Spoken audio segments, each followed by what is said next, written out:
जिस चीज़ का आप लोगों का वेट था आपका केमिस्ट्री का पेपर, तो भाई आप लोगों को केमिस्ट्री का पेपर मैं लेकर आ चुकी हूँ। तो आज हम लोग इस वीडियो में क्या करने वाले हैं, आप लोगों का NCERT का प्रीवियस ईयर क्वेश्चन पेपर करने वाले हैं केमिस्ट्री का, जिसका आप लोगों का कोड गिवन है 306। ठीक है, ये जो क्वेश्चन पेपर है ये मैं आप लोगों को हिंदी और इंग्लिश दोनों मीडियम में प्रोवाइड कर रही हूँ। बट एक चीज़ ध्यान रखिएगा, अभी मैं आप लोगों को आंसर्स बताऊँगी, ऑप्शंस करेक्ट बताऊँगी, जो भी इसका क्वेश्चन के जो भी सोल्यूशन होंगे मैं खुद निकाल के लेकर आई हूँ, जस्ट बिकॉज आप लोगों का टाइम वेस्ट नहीं हो, क्योंकि जानती हूँ कि आपके पास बहुत कम टाइम बचा है। तो आप लोगों को ये PYQ के अकॉर्डिंग ही प्रिपेयर करना है। जो जिस चैप्टर से बहुत बार पूछा गया है क्वेश्चन, उसी चैप्टर को आप लोगों को एकदम मतलब ऐसा पढ़ के जाना है कि भाई इससे आया तो करके ही आना है और सही ही करके आना है। ठीक है, तो अगर मैं आप लोगों को ऑप्शन मतलब इंग्लिश में आप लोग, मैं जो क्वेश्चन है वो इंग्लिश में रीड करूंगी, तो ऑब्वियसली बात है उसका आंसर भी मैं इंग्लिश में रीड करूंगी। ठीक है, तो जो हिंदी मीडियम वालों, आप लोगों को डरने की ज़रूरत नहीं है। अगर मैं जो ऑप्शन है वो बी वाला करेक्ट बता रही हूँ, तो आप लोगों के इसमें भी वो जो बी वाला है वो ही आंसर उस क्वेश्चन का करेक्ट होगा। ठीक है, तो भाई ऑप्शन ऊपर नीचे नहीं है आप लोगों के। अगर मिस सपोज कर लो, अगर मैं सेकेंड जो आप लोगों को क्वेश्चन है उसका बता रही हूँ कि बी वाला जो है वो करेक्ट आंसर है, तो आप लोगों के लिए भी जो क्वेश्चन है उसका बी वाला ही ऑप्शन करेक्ट होगा। ठीक है, अगर मैं रीड नहीं करती हूँ तो क्वेश्चन, और हिंदी इंग्लिश मीडियम कुछ नहीं होता है, समझने की बात होती है वो। तो अगर मैं इंग्लिश में रीड कर रही हूँ तो ये मत समझना यार ये दीदी तो इंग्लिश में पढ़ा रही, नहीं, समझो, चीज़ों को समझो। क्वेश्चन एक ही है, हिंदी में ही बोल रही हूँ मैं, बस रीड इंग्लिश में कर रही हूँ। ठीक है, ताकि जल्दी होगा। हम इस वीडियो में सिर्फ और सिर्फ फटाफट आंसर कवर करने वाले हैं, क्योंकि समझाना, न्यूमेरिक मतलब इसको जो भी न्यूमेरिकल्स गिवन है उसको सॉल्व करना, रिएक्शंस को बताना, ये नहीं हो पाएगा इस वीडियो में, क्योंकि काफ़ी सारी चीज़ें मुझे और भी करना है, बाकी भी सब्जेक्ट्स उनके मुझे PYQ के वीडियोस रेडी करना है, आंसर्स ढूंढने हैं। इसके लिए मेरे पास इतना टाइम नहीं है कि मैं आप लोगों को, और इवन आप लोगों के पास भी नहीं है। आप लोग आपकी सेल्फ स्टडी कीजिए। किसी भी क्वेश्चन में डाउट आता है कि भाई इसका आंसर ये नहीं होगा ये होगा, तो आप लोग कमेंट करने की बजाय उस क्वेश्चन को जाकर गूगल पे पेस्ट करिए और वहाँ से आप लोग आपका आंसर निकालिए, जो भी आपको सही मिलता है। ठीक है, मतलब आप लोग कमेंट करते हो कि ये गलत है, हाँ मैं मानती हूँ गलत है, और अच्छा आप लोग बता देते हो ताकि दूसरों को थोड़ा मतलब पता हो कि भाई हाँ ये गलत है, उनको थोड़ा कन्फ्यूजन, और वो जाके खुद चेक करे वो चीज़ सही है। बट फिर भी अगर आप यहाँ पर कमेंट करें तो जाके गूगल पे भी आप लोग पेस्ट कीजिए उस चीज़ को और निकालिए कि राइट आंसर क्या है। ये जो आंसर की है मैंने खुद से भी निकालने की कोशिश करी जो आंसर्स, और मुझे डाउट था कि भाई गलत निकल सकते हैं। तो जो मेरे जो फ्रेंड्स थे जिनका मेजर था केमिस्ट्री, उन लोग दो मेरे फ्रेंड्स थे, मैंने उन लोगों को ये प्रोवाइड किया क्वेश्चन पेपर, बोला कि इसके आंसर्स निकाल के लाओ, तो उनके भी जो आंसर्स थे वो भी बहुत एक हद तक मेरे आंसर्स के साथ सिमिलर ही थे, एक दो ऊपर नीचे हुआ था, बाकी सेम था। ठीक है, इसके लिए बोल रही हूँ स्टिल भाई गलती हो सकती है, हम भी स्टूडेंट हैं, वो भी पढ़ रहे हैं केमिस्ट्री उनका, और मैं तो भाई बायो क्यों, बट भाई पढ़ी है, मैंने 12th तक पढ़ी है और मैं अच्छी हूँ केमिस्ट्री में, ऐसा नहीं है। तो ट्रस्ट कर सकते हो मुझ पे आप लोग केमिस्ट्री के केस में। तो फटाफट हम लोग स्टार्ट करते हैं बिना हमारे टाइम वेस्ट किए। फर्स्ट क्वेश्चन पे आप लोगों को कोड तो मैंने बता दिया, आप लोगों का कोड क्या है। ठीक, चलो स्टार्ट करते हैं। आप लोगों का फर्स्ट है, फटाफट सिर्फ आंसर बता रही हूँ गाइस, जैसे लगेगा मुझे कि इसको समझाना चाहिए तो मैं बताऊंगी। वीडियो के एंड में मैं ये भी बताने वाली हूँ कि आप लोगों का कौन कौन सा चैप्टर्स इंपॉर्टेंट है और किस पोर्शन से ज़्यादा आया था, आपका इनऑर्गेनिक था, ऑर्गेनिक था, फिजिकल था, ये सारी चीज़ें हम लोग एंड में कवर कर लेंगे, डोंट वरी अबाउट दैट। कुछ टाइम इस वीडियो को दो, अच्छे से देखो और जाकर अपनी पढ़ाई करने बैठो। ठीक है, पता है ना 5-6 दिन बच्चे हैं। ठीक, चलो स्टार्ट करते हैं। मैंने आप लोगों को पेपर कोड तो बता ही दिया है। ठीक है, तो फर्स्ट क्वेश्चन है हमारा, the hormone which is responsible to control the carbohydrate metabolism, modulate inflammation and to control stress level is. तो देखो इसमें ना मुझे कन्फ्यूज़न हुआ था फर्स्ट और थर्ड को लेकर कि कौन सा ऑप्शन करेक्ट है, बट मैंने जो मेरे फ्रेंड्स हैं आप लोगों को बताया, मैंने कहाँ से आंसर्स निकाले, मतलब जिनका मेरे जो भी फ्रेंड्स हैं जिनका मेजर है केमिस्ट्री, उन लोगों ने मुझे बोला कि नहीं इसका आंसर इंसुलिन ही आएगा, तो आप लोग इंसुलिन के साथ ही चलिए। अगर फिर भी स्टिल किसी बच्चों को डाउट होता है तो वो जाके गूगल पे सर्च कर सकता है, बट मेरे according insulin is the correct one. ठीक है, सो नेक्स्ट वाले पे चलते हैं। सेकंड वाला क्या गिवन है, फॉर कॉन्सेंट्रेटिंग एंड और containing zinc sulphide and lead sulphide the depressant use in. ठीक है, इसमें आप लोगों का करेक्ट है सोडियम साइनाइड। ठीक है, फोर्थ वाला ऑप्शन आप लोगों का करेक्ट होगा। कौन सा डिप्रेसेंट यूज होता है, सोडियम साइनाइड। ठीक, सो इसके बाद आप लोगों का थर्ड वाला आ जाता है, ये आप लोगों को डायग्राम बेस्ड क्वेश्चन गिवन है। पता है इस क्वेश्चन पेपर में आप लोगों को काफ़ी सारे क्वेश्चंस ना रिएक्शंस में से देखने को मिलेंगे, और ये वाला तो न्यूक्लियोफिलिक सब्स्टिट्यूशन है जो कि 12th में भी बहुत इंपॉर्टेंट था, मतलब इंपॉर्टेंट माना जाता है, और आप इस पेपर में भी गिवन है, तो भाई सोच लो कि ये वाकई इंपॉर्टेंट है। तो इस न्यूक्लियोफिलिक सब्स्टिट्यूशन अगर अभी तक आप लोगों ने नहीं पढ़ा है तो जाके पढ़ लीजिएगा, बिकॉज ये इंपॉर्टेंट है और मे भी चांसेस है कि ये रिपीट हो। ये क्वेश्चन रिपीट होगा नहीं, बट इस टॉपिक से क्वेश्चन आ सकते हैं, ठीक। तो ये जाके आप पढ़ लीजिएगा और इसका जो करेक्ट ऑप्शन आएगा वो आप लोगों का थर्ड वाला आएगा, ठीक है। मतलब इसमें आपको क्या करना है, डिक्रीजिंग ऑर्डर में इसको जमाना है। सीक्वेंस क्या होगा आप लोगों का, डिक्रीजिंग ऑर्डर में आप लोगों को जाना चाहिए। तो ये आप लोगों का आएगा फर्स्ट ई वाला, फिर बी, फिर ए, फिर डी, फिर सी, ठीक। हिंदी मीडियम वालों के लिए मैं इधर शो कर रही हूँ, आप भी स्क्रीनशॉट ले लीजिएगा, ठीक है। देख लो आप आपका क्वेश्चन भी हिंदी में क्या गिवन है। नेक्स्ट क्वेश्चन चले, चलो। अगेन डायग्राम बेस्ड क्वेश्चन मिला है आप लोगों को, जिसमें आप लोगों को ये मैं हिंदी इंग्लिश दोनों को शो कर देती हूँ पहले तो।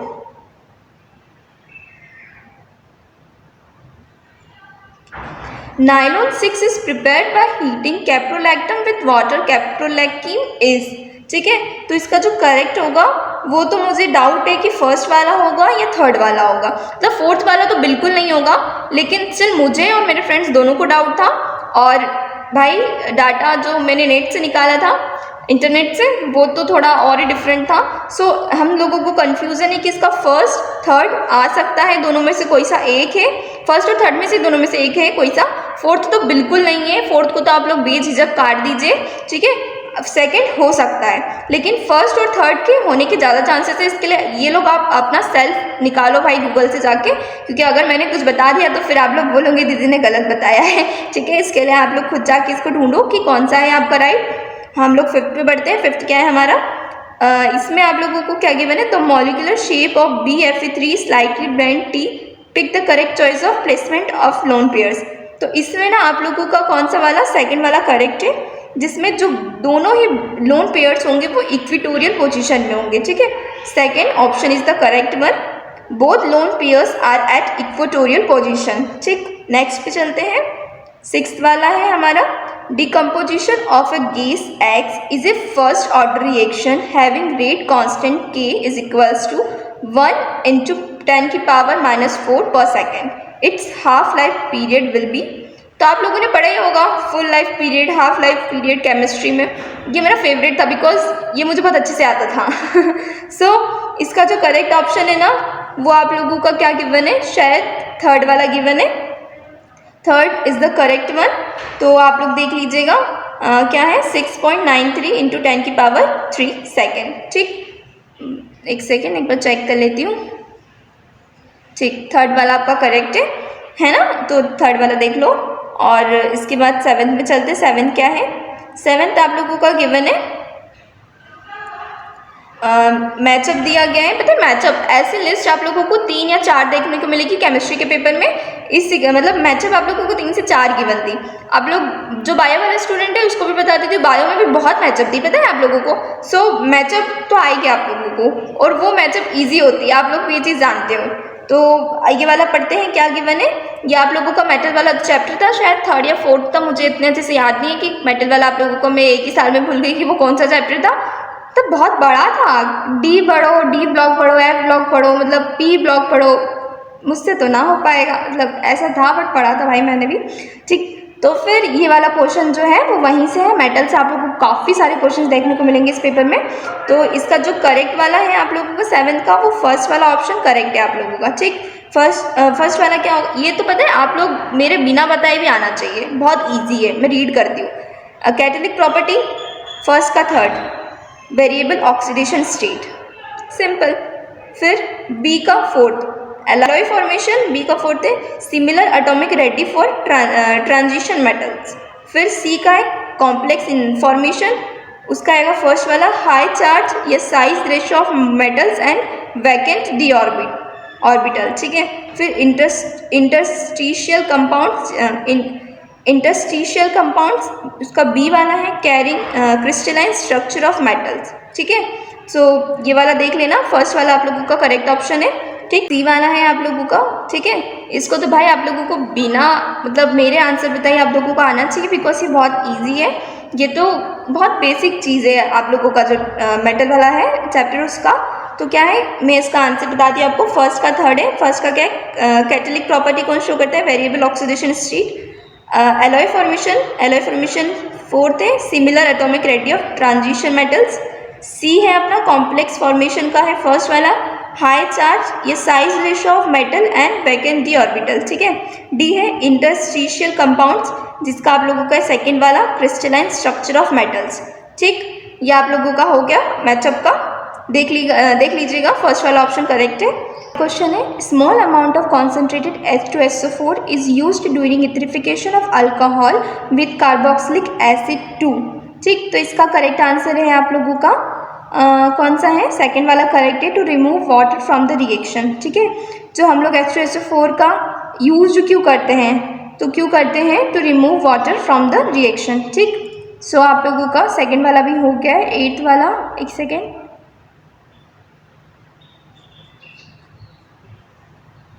ठीक, सेकंड वाला आप लोगों को राइट है। फिर इसके बाद नाइन्थ वाला है, क्या है, ionic complex which has the highest magnetic movement value is. ये वाला तो बहुत मतलब कॉमन है, नीट में भी शायद तक पूछा गया था ये वाला क्वेश्चन, इस साल नहीं पहले, ठीक है। PYQ की बात कर रही हूँ भाई, नहीं तो अभी ऑब्जेक्शन उठा लूँगी, दीदी हमने दिया था नहीं, हमको तो नहीं मिला, ठीक। तो जो ये वाला जो है हाईएस्ट मैग्नेटिक मूवमेंट आप लोगों को निकालते आता है कि नहीं, इसका एक फॉर्मूला है, पता है, निकालने का बहुत इजी है। अगर एक बार भी आप लोग देखने चाहोगे ना कि मैग्नेटिक मूवमेंट निकालने का जो फॉर्मूला है वो क्या है, तो आप लोगों को मिल जाएगा, मतलब गूगल पे ही सर्च करना, वो फॉर्मूला मिल जाएगा, उसके अकॉर्डिंग ही निकलता है, ठीक।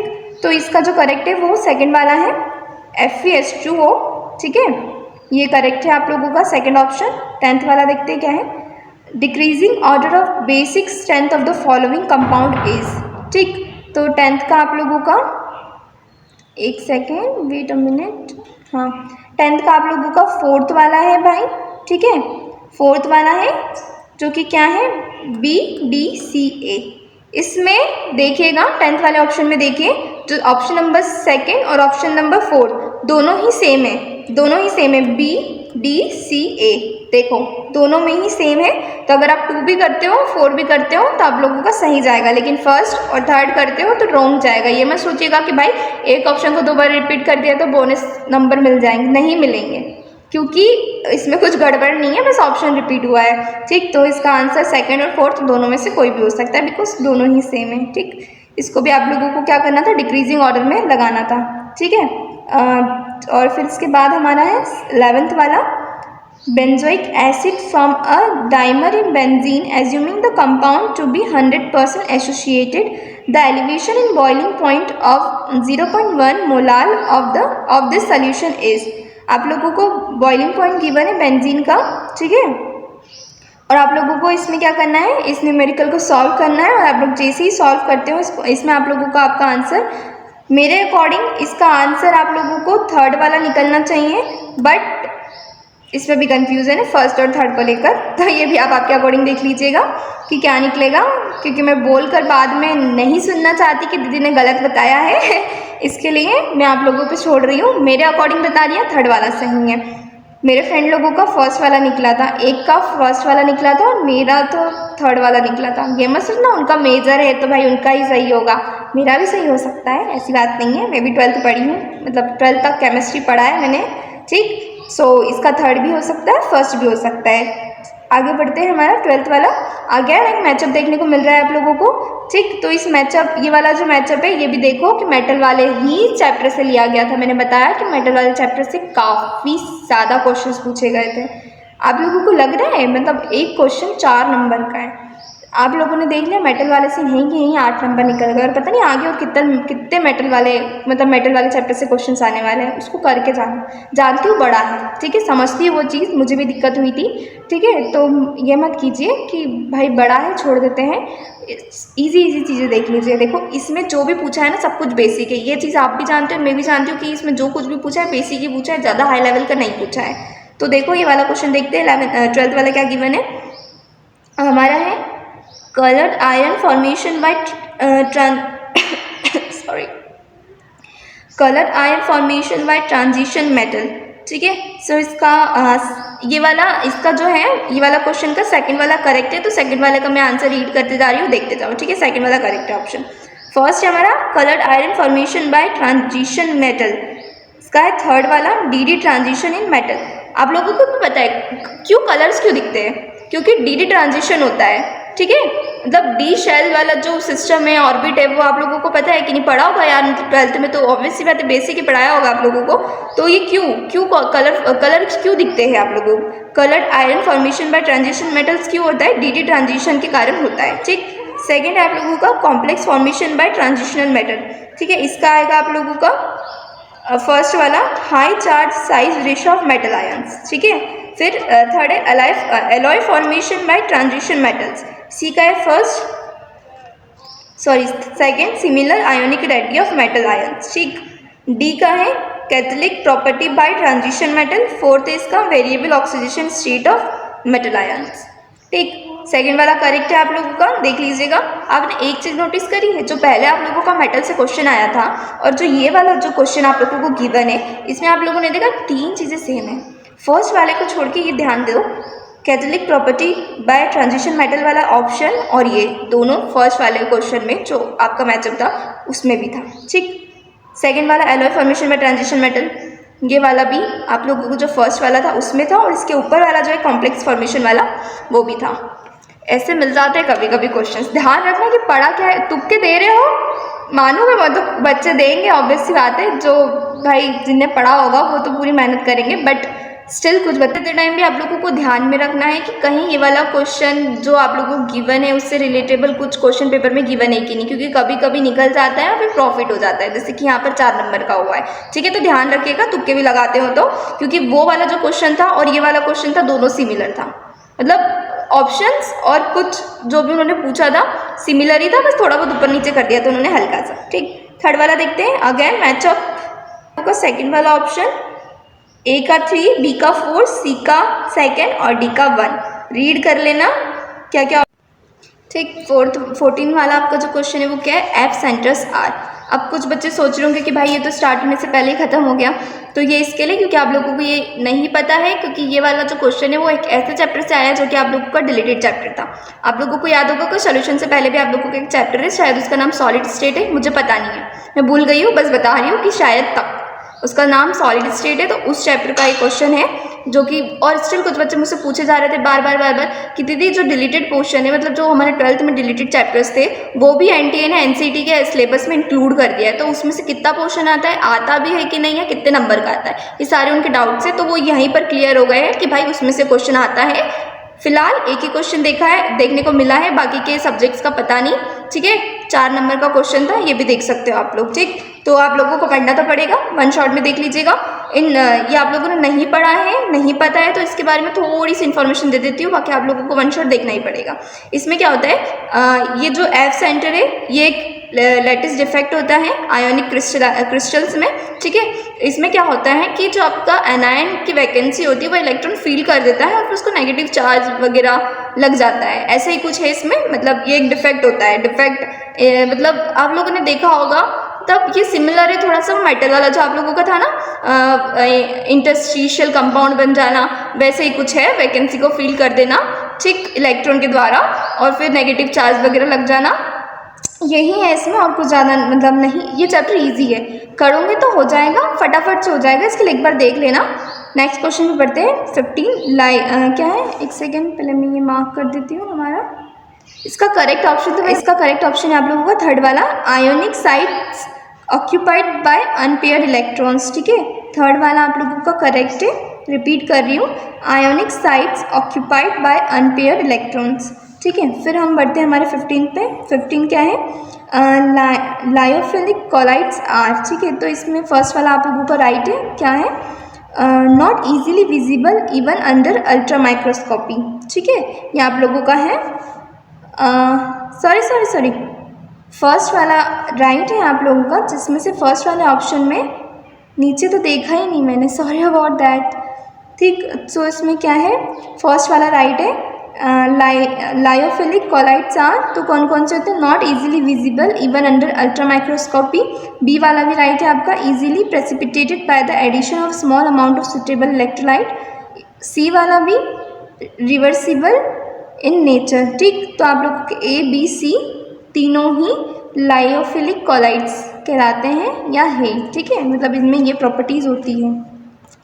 इसके बाद हमारा फोर्थ में चलते हैं। हमारा फोर्थ क्या है, मतलब सॉरी 16 क्या है थोड़ा सा माइंड इधर उधर जा चुका है मेरा फ़िलहाल। ठीक, फर्स्ट वाला ये हो गया है। 16 वाला देखते हैं क्या है। अगेन आप लोगों को एक रिएक्शन गिवन है, कंसीडर द रिएक्शन। इसमें क्या, इसमें आप लोगों के रिएक्शन गिवन है और इसमें पूछा गया है how many faraday of electricity needed to reduce 1 mole of precipitation of dynamite. ठीक है, तो इसमें आप लोगों का आंसर आएगा फोर्थ वाला ऑप्शन आप लोगों का करेक्ट है। ठीक, आगे बढ़ते 17th वाला क्या है। 17th वाला है आपका in Rosenmund reaction benzoyl chloride can be converted into benzyl aldehyde by using. So ये तो डायरेक्ट आपका रिएक्शंस वाला था, जो भी रिएक्शन वाला क्वेश्चन था उससे डायरेक्ट क्वेश्चन पूछा गया है। अगर आपने रटी होगी, पढ़ी होगी तो आप तो आँख बंद करके इसको टिक कर सकते हो कि करेक्ट आंसर इसका थर्ड ऑप्शन है। बता देती हूँ, उसका करेक्ट है थर्ड, हाइड्रोजन गैस, पैलेडियम वगैरह। ठीक, सो ये देखो भाई, रिएक्शंस बहुत इंपॉर्टेंट है। आप खुद देख सकते हो रिएक्शन से डायरेक्ट कितने क्वेश्चन पूछे, ऐसा भी नहीं कि घुमा के पूछे। जितने भी रिएक्शन से क्वेश्चंस आए हैं ना वो एकदम डायरेक्ट ही पूछे गए। आप लोग देख सकते हो रिएक्शंस की क्या इंपॉर्टेंस है, और वो मेटल वाले चैप्टर की। फिर 18th वाला है आप लोगों का absorption of gases on the surface of a solid is always an exothermic reaction, exothermic process, या सेकेंड वाला इज द करेक्ट। और फिर 19th वाला हमारा, इसके बाद है aspartame is limited to cold food and soft drink because. क्यों? क्योंकि ये हीट में क्या हो जाता है, इसके इलेक्ट्रॉन्स अनस्टेबल हो जाते हैं, ब्रेक हो जाते हैं, अनस्टेबल हो जाते हैं। इसके लिए वो इसी कंडीशन में स्टेबल रहता है और सही होती है उसके लिए यही कंडीशंस। इसके लिए इसका जो करेक्ट वाला है वो यही आएगा आपका, it is unstable at cooking temperature. ठीक, third one is the correct option. Next है हमारा, ठीक है, 20 वाला क्वेश्चन है आपका RNA is one of the nucleic acid on the basis of various functions. RNA is divided into mRNA, tRNA, RNA। Which of the following is responsible for protein synthesis. ठीक है, तो इसका करेक्ट आंसर है आप लोगों का first वाला mRNA। ठीक है, तो नेक्स्ट पढ़ते हैं हम लोग। ये वाला था आपका बायो वाला क्वेश्चन हो गया भाई। इस ये वाले केमिस्ट्री में भी है भाई, ऐसा नहीं है। पढ़ा नहीं है क्या वाला चैप्टर, कौन सा था, भूल गई हूँ, रहने तो। मेरी मेमोरी का टेस्ट मत लो, मैं बहुत जल्दी भूल जाती हूँ चीज़ें। ठीक, स्पेशली पढ़ाई वाली तो कुछ ज़्यादा ही जल्दी। Back to our topic. 21 वाला क्वेश्चन है आप लोगों का, according to collision theory for an effective collision the two condition required are. ऐसी दो कौन सी कंडीशन है जो कि इफेक्टिव कॉलिशन बनाती है। ठीक, तो आप लोगों का करेक्ट आंसर है सेकेंड वाला, B एंड C। ठीक, proper orientation of molecules, orientation proper होना चाहिए मॉलिक्यूल्स का, और जो मॉलिक्यूल्स है उनकी जो एनर्जी है वो इक्वल होनी चाहिए या ज़्यादा होनी चाहिए। कैसे? एक्टिवेशन एनर्जी से। आप लोगों को पता होगा एक्टिवेशन एनर्जी क्या होती है। ये भी एक बहुत ही ज़्यादा इंपॉर्टेंट पोर्शन है आप लोगों का 12 के बेसिस पे। तो इसको एनटीए ने, मतलब अपने एनसीटी एग्जाम में एनटीए वालों ने इसको भी इंक्लूड कर दिया।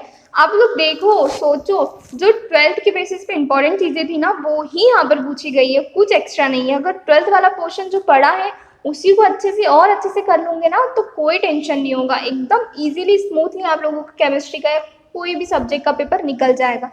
12th के बेसिस का ही अच्छे से कर लो भाई, हो जाएगा, मत डरो। मालूम है बहुत कम टाइम बचा है, कुछ नहीं पढ़ा होगा, एंड में वही होता है सबके साथ।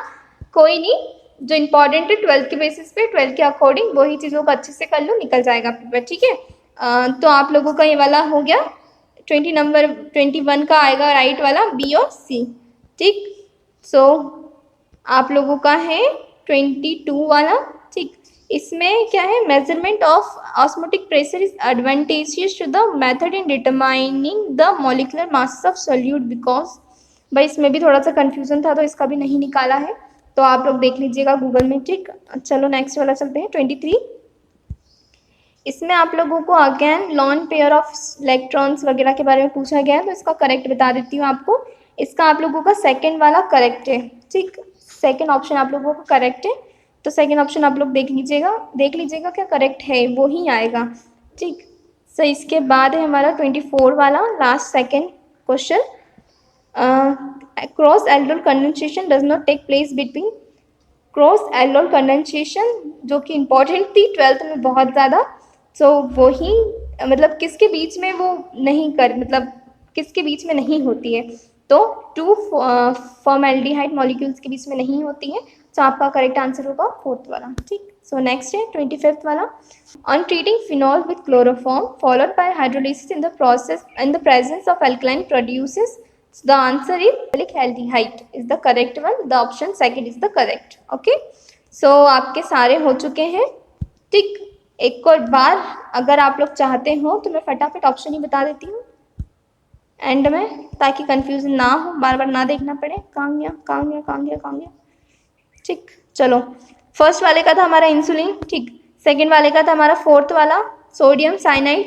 थर्ड वाला हम लोगों को कंफ्यूजन था शायद तक, नहीं, थर्ड वाला करेक्ट है। ठीक, 4th वाला हम लोगों को डाउट था।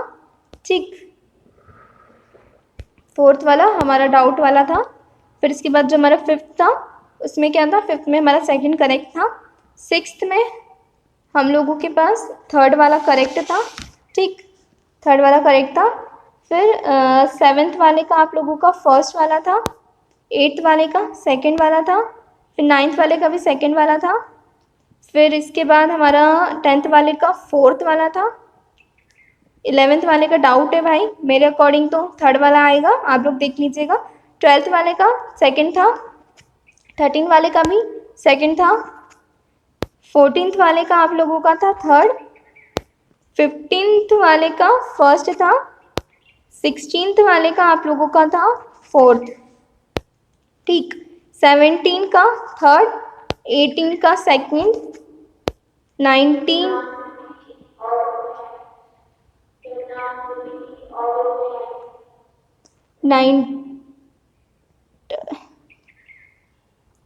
19 का है आप लोगों का 3rd वाला।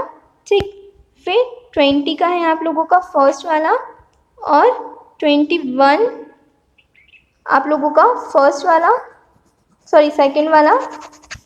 फिर 22 में है आप लोगों का डाउट, सो ये आपको देखना है। 23 में है आप लोगों का कौन सा, सेकंड वाला, और 24 में है आप लोगों का 4th, 25th में है आप लोगों का सेकंड वाला। ये फटाफट मैंने इसके लिए बताया है ताकि बीच में मेरे से कुछ गड़बड़ हो गई हो तो आप लोग देख लीजिएगा। कमेंट तो कर ही देते हो, बता ही देते हो कि यहाँ गड़बड़ हो चुकी है, गलत बताया है आंसर। तो अच्छी बात है कि आप लोग एक्टिव हो, एटलीस्ट आप लोग सारे वीडियो एंड तक देख रहे हो, क्योंकि कुछ बच्चे आखिरी तक मुझे बता देते थे कि आपको लास्ट वाला क्वेश्चन है, लास्ट सेकंड वाला क्वेश्चन है, उसमें ये आंसर आएगा। भाई मैं सोचती हूँ कि चलो कोई तो देख रहा है, कोई तो मतलब किसी को तो प्रॉफिट हो रहा है मेरी इतनी मेहनत करने के मतलब करने के कारण। ठीक, तो इसमें मैंने आप लोगों को सब कुछ इंपॉर्टेंट सारी चीज़ें बता दी है भाई, डरने की ज़रूरत नहीं है। ठीक, आप लोगों ने जो भी पढ़ा है वो बस रिवीजन का टाइम स्टार्ट हो गया, रिवीजन करिए, वन शॉट देखिए, निपटाइए, जो भी होगा अच्छा होगा, उसकी टेंशन ना लो। 12 के बेसिस पे ही पढ़ो, थोड़ा सा हल्का सा आप लोग, आपका जो लेवल है थोड़ा सा बड़ा मतलब बढ़ा लीजिएगा, बाकी तो सब ठीक है, बाकी सब बढ़िया है, बहुत अच्छा पेपर जाएगा। 12 के बेसिस से पढ़ लो, वन शॉट देख लो, टाइम नहीं है जानती हूँ, PYQ करके जाना, अच्छे से बोल रही हूँ, कुछ करो ना करो PYQ करके जाना। और 2 चीज़, रिएक्शंस, मेटल वाला चैप्टर करके जाना। सोल्यूशन में से आप लोगों को कुछ नहीं दिखा है, देखा सोल्यूशन कितना इजी चैप्टर है, कुछ नहीं दिखा सोल्यूशन में से, कुछ नहीं दिया है। मैं भी बहुत पढ़ के गई थी सोल्यूशन, कुछ नहीं दिया इन लोगों ने सोल्यूशन में से, कि दिया था, नहीं दिया था ना, नहीं दिया था भाई, सोल्यूशन में से कुछ नहीं दिया था इन लोगों ने। और जो था फर्स्ट वाला जो डिलीटेड क्वेश्चन था उसमें से डाल दिया, लेकिन सोल्यूशन में से नहीं डाला। जो 3rd वाला था उसमें से बहुत सारे क्वेश्चन आए थे, ये चीज़ मैं नहीं बोल रही हूँ, ये ही बोल रहा है कि 3rd वाले में से बहुत क्वेश्चन आए थे, पेपर प्रीवियस ईयर का ही बोल रहा है कि 3rd वाला चैप्टर करो। 3rd वाला था कि 4th पता नहीं, मेटल वाला कौन सा है वो कर लेना, जितनी भी रिएक्शन से रट डालो। आप लोगों को मैं प्रोवाइड कर देती, बट अभी मैं उस हॉस्टल में हूँ, जो मेरे नोट्स है केमिस्ट्री के वो घर पे है, मेरे पास बहुत ही अच्छी मतलब सारी रिएक्शंस एकदम ईजी फॉर्म में, बस आप लोगों को रटने की ज़रूरत थी, और शायद 3-4 घंटे में पूरी रटा भी जाती है आपको। सॉरी फॉर दैट, मैं स्लिप हो गया माइंड से और मैं उसे रखना भूल गई, वरना मैं आप लोगों को प्रोवाइड कर देती, बिकॉज मैंने खुद देखा कि कितना लास्ट टाइम रिएक्शन से ही आप लोगों के कम से कम 20-25 क्वेश्चंस, नहीं सॉरी 20-25 या 30 नंबर के क्वेश्चंस रिएक्शन से ही आए थे, और डायरेक्ट क्वेश्चंस आए थे। अगर वो रिएक्शंस कर लेते ना तो आप लोग लिटरली मैं जो पढ़ के गई थी रिएक्शंस में थे, मैंने वही रिएक्शंस पढ़ी थी जो मैंने मेरे 12th के बेसिस पे याद करी थी, मतलब रटी थी। रिएक्शंस तो रटने वाली ही चीज़ है, तो मैंने जो 12th के बेसिस पे रटी थी उसी को रिवाइज किया था और उसी से मेरी सारी रिएक्शन सही गई थी।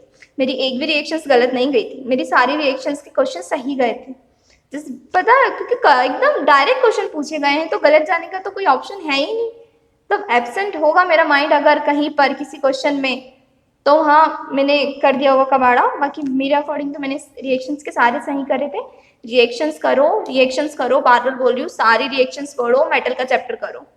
उसके अलावा तो खुद ही देख लो कि कहाँ से क्वेश्चन आया था। मेटल का रिपीट हुए हैं, मेटल के 2-3 क्वेश्चन आए हैं। फिर उसके बाद आप लोगों का रिएक्शंस में तो मोस्ट ऑफ द क्वेश्चंस पूछ लिए गए हैं। आपका जो डिलीटेड क्वेश्चन था उसमें से एक क्वेश्चन कर दिया गया था। फिर बाकी तो कहाँ से कुछ क्वेश्चन नहीं आए थे, बस वो इन्वर्शन रिटेंशन वाला कुछ था आप लोगों का, ठीक। और तो मुझे तो याद ही नहीं आ रहा है भाई, सब तो रिएक्शन का ही भरा हुआ था। क्या था जो रिएक्शंस का नहीं था? और देखो न्यूमेरिकल्स का बोला था ना मेरी फ्रेंड ने कि शायद एक या 2 आए होंगे। देख लिया, हो गया ना प्रूफ। सिर्फ 1 या 2 ही आए थे न्यूमेरिकल, चलो मान के चलो 3 ही आए थे। न्यूमेरिकल ज्यादा नहीं आए थे।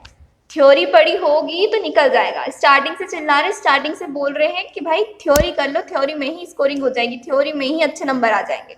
सुनता ही नहीं है कोई। देख लो खुद ही, न्यूमेरिकल्स 2 या 3 आए थे। अब 2 या 3 न्यूमेरिकल्स के चक्कर में क्या न्यूमेरिकल्स की प्रैक्टिस करने बैठोगे इतने कम टाइम में? नहीं, जरूरत नहीं है। वन शॉट देखो, थ्योरी कवर करो, दैट्स इनफ, ठीक।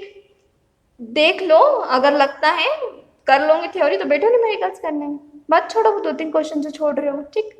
आपके अकॉर्डिंग देख लेना। वैसे मैंने PYQ करवा दिया, जो नेक्स्ट वाला है मैं कोशिश करूंगी कि BA BEd वालों के लिए, सॉरी BSc BA वालों के लिए लेकर आऊँ, यानी जो हमारे पॉलिटिकल साइंस ज्योग्राफी उनका लेकर आऊँ। उसके बाद में मैथ्स और बायो के पास जाऊँगी, क्योंकि इन सबको करवाना इतना ईजी नहीं है, बहुत टाइम लगता है आंसर ढूंढना और ये सब करना। इसके लिए पढ़ो भाई, अगर नहीं हो रहा है तो बताओ।